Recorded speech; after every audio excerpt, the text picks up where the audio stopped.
Well, the conference is great. You've put on a great event as usual, and we're delighted to be here, a gold sponsor as well. What we're hoping to do is meet lots of interesting people with some interesting ideas and challenges. We love it when people come to us with challenging opportunities. That's what we thrive on. And what's new at Instanda? Well, given that we like challenging opportunities, we've been working with a lot of our clients and prospects on solving their problems. And one of the things that we've just recently introduced is a fully automated underwriting workbench. We've got some partnerships to announce in the next few weeks as well. So it's very busy times at Instanda, but we're enjoying ourselves. Most of the time we get it all right. Every now and then we drop a ball, and that's like most companies, we pick it up and run again. Well, I think if you take a step back for a minute and look at the history of InsurTech, there was a lot of hope, expectation about new technologies coming into the industry to solve problems. And I think it's been really beneficial for the industry for the InsurTech wave to have happened. But I think what we're seeing now is probably a consolidation and a reduction in the number of companies that are really making a fundamental difference. Fortunately, Instanda is one of those.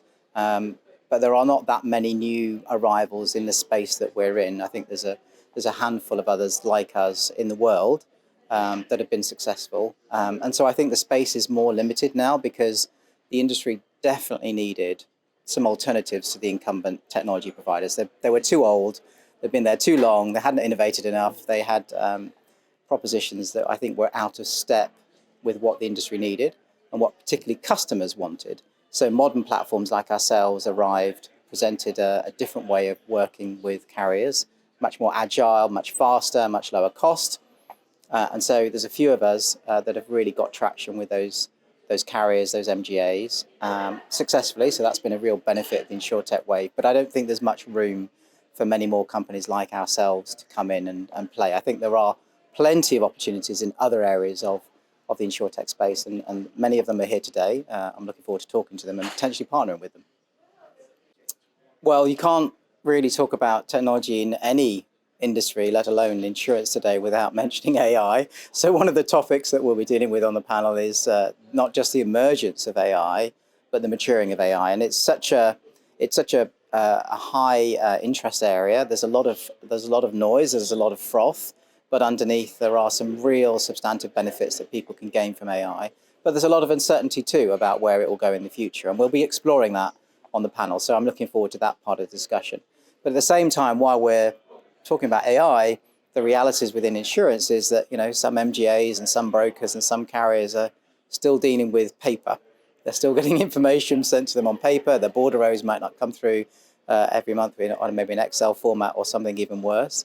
And so we've got an industry that, on the one hand, has got plenty of opportunities to leverage things like AI, but on the other hand, it has a lot to do to improve some of the basics. And I think the benefit of our platform, for example, is it helps them straddle both of those worlds and helps build a bridge between the two.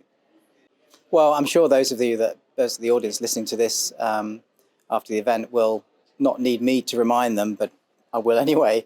It is a case of innovate or die. I mean, there's plenty of examples in recent times where companies have not innovated. I mean, you need to look at Kodak, for example. And so within the insurance space, I think we benefit from working with many organizations that are very progressive. They're trying to innovate, and they've been frustrated by limitations of their existing technology that doesn't allow them to get new propositions to market, explore new markets, try something different. And that's what Instanda does. And so we're very much aligned to those companies that want to innovate. And I think that some of the challenge with innovation is, as you say, there's some risk. Where's your customer data held?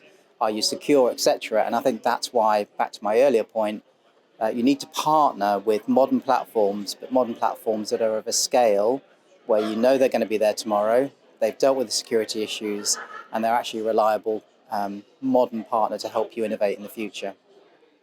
Well, partnering is as much an art as a science, I would say, because when we don't actually have a huge number of strategic partnerships, because those things have to be looked at very carefully, invested in, and then once you've made the decision to partner, it's about really committing. And a lot of the success of partnerships are to do with, are the values of the organization that you're partnering with, do they align with yours? And that sounds a little bit soft because often people think about partnership as complementary skills or complementary activities. And that's part of it for sure. But there's another softer side, which is from a relationship standpoint and a mindset standpoint. Do you actually work? Could you work together, and are you got mutually aligned interests and views? And so we partner with a small number of companies. We will be making some announcements, as I mentioned, in the next few weeks. We've been very selective about them. And some of the metrics that we will use ultimately will probably focus more on some of the joint success that we might have with clients together. But we do have a barometer around, whether that's the two CEOs talking, myself and my counterpart, or other members of the team, about how are we feeling this relationship is going. So we do actively look at the kind of a temperature check on the relationship from a softer side, as well as just the metrics are we winning business? Are we generating revenue? Are we keeping our clients happier?